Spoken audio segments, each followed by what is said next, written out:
I've put together a little verse and chorus here with melody and chords. I'm going to play it for you. And then I want to look at a little list of 12 little points or guidelines for effective melody writing. And we'll look at how I've tried to apply some of those principles to this little melody. I'm not claiming it's a great, brilliant work of art, but I've tried to apply some of these general rules that generally work for effective melody writing. Now, I've used that chord progression that I've told you is very popular, where you go 1, 5, 6, 4, but I've changed it around and I've started here by going 6, 4, 1, 5, and the 1 with the dominant and the bass. So it's in the key of C. We start on A minor, F, the 4 chord, the 1 with the dominant, and then the dominant, and then it repeats again. And then the chorus moves up to the tonic. It goes 1, 4, 5, 1, 4, 5. So let me play this for you, and then we're going to look at how I approached writing the melody.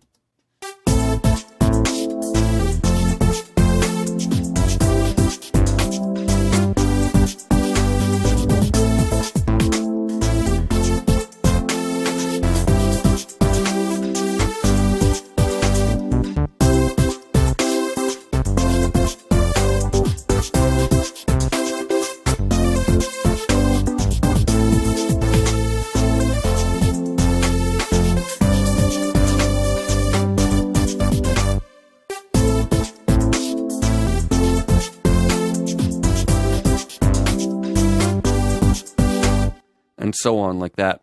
So let's look at some of these principles. Repetition and variation. Use both ascending and descending lines. So I've repeated this short little 3-note motif, and I've varied it. I went da-da-da, and then I did an extra note here, but still repeating those 2 notes. So I've added 1 more note, so it's a slight variation. And then I've elongated it a little bit. Let's go back to the beginning and play these first few bars, and just listen to these first couple of bars.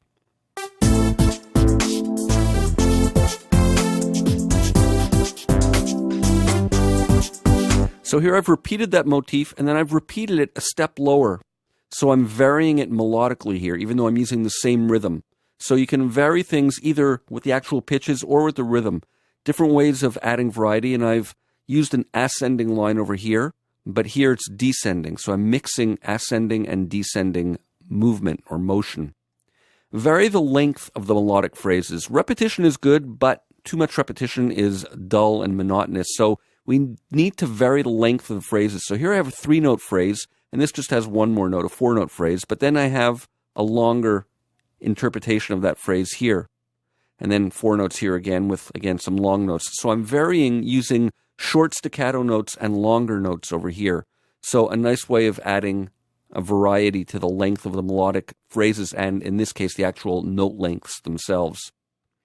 In general, a verse should be pitched in a lower range than the chorus. And I've tried to do that here. I'm hovering in this area of the staff or the keyboard or the range. And then when we hit the chorus, I'm hitting that high C and I'm going up to a D over here. So lower range for the verses, building up to a bit of a climax where it reaches the higher register for the chorus.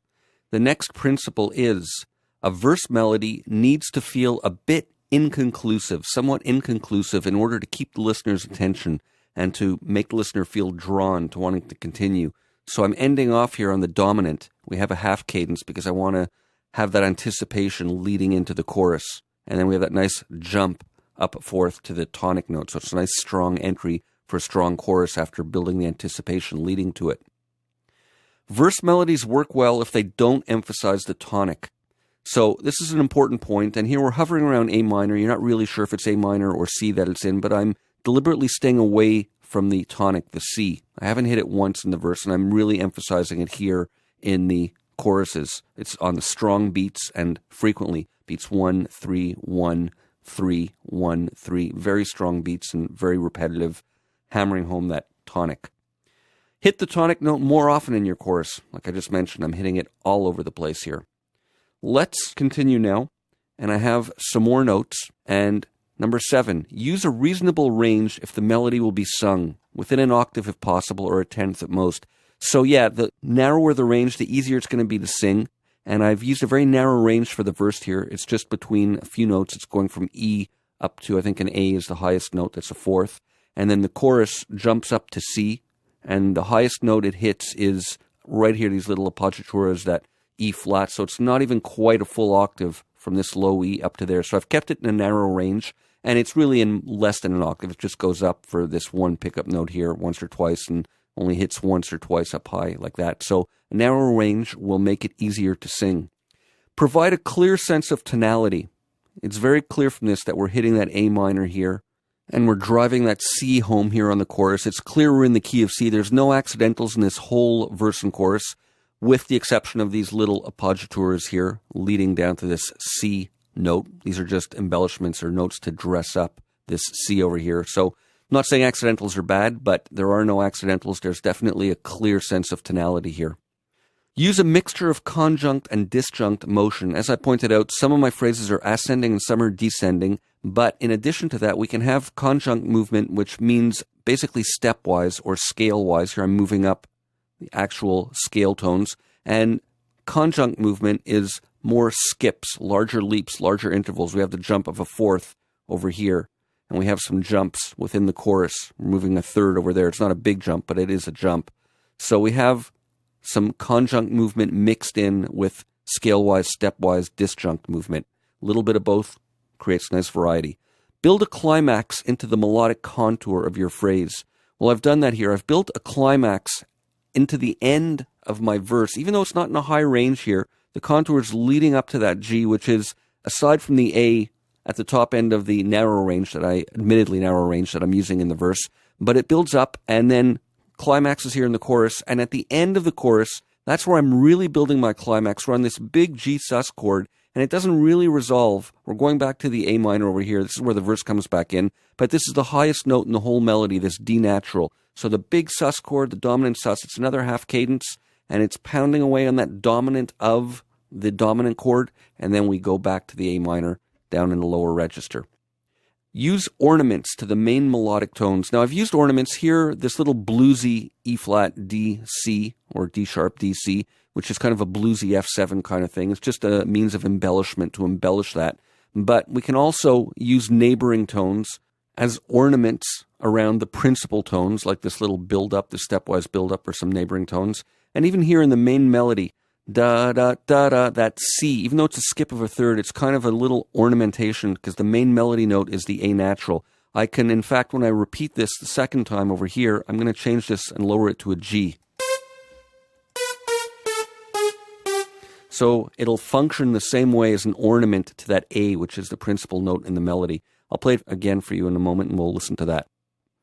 Next, use motifs, sequences, and repetition to create continuity. So I have this little 3-note motif over here, and I have this motif with the syncopated longer notes. So I'm mixing a couple of different motifs. This motif with the scale-wise climb up to the dominant. And then in the chorus, this motif with the dotted 8th and 16th on the tonic that's repeated several times. And I've repeated things in sequence. Like, for example, as I mentioned earlier, I have this little motif here, and then I have it repeated over here, sequenced down a tone lower. So let's listen one more time and keep in mind these basic principles when you're constructing a melody. And of course, as I've said before, rules are meant to be broken, but this will help guide you on your path to starting to create effective melodies.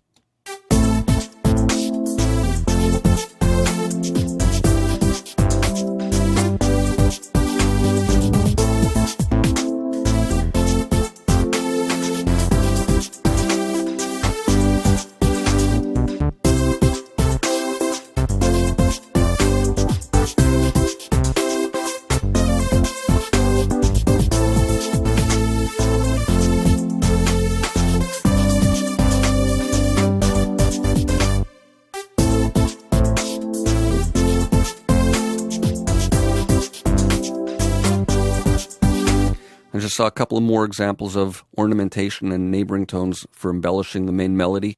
We have this neighboring tone over here that I created a moment ago, and here we have this A as a neighboring tone, an ornamentation to these two Gs, which are the principal focus of the melody at that point. And in the chorus, we have the D natural here as a neighboring tone to the C, which is the principal tone. And we have an ornamentation here with this bluesy run, but also at the end, when we have these punches on the dominant, we have this little C neighboring tone, which is a nice ornamentation to the principal note in the melody. So there's some ideas and guidelines you can use for starting to build your own melodies. See for more in the next video.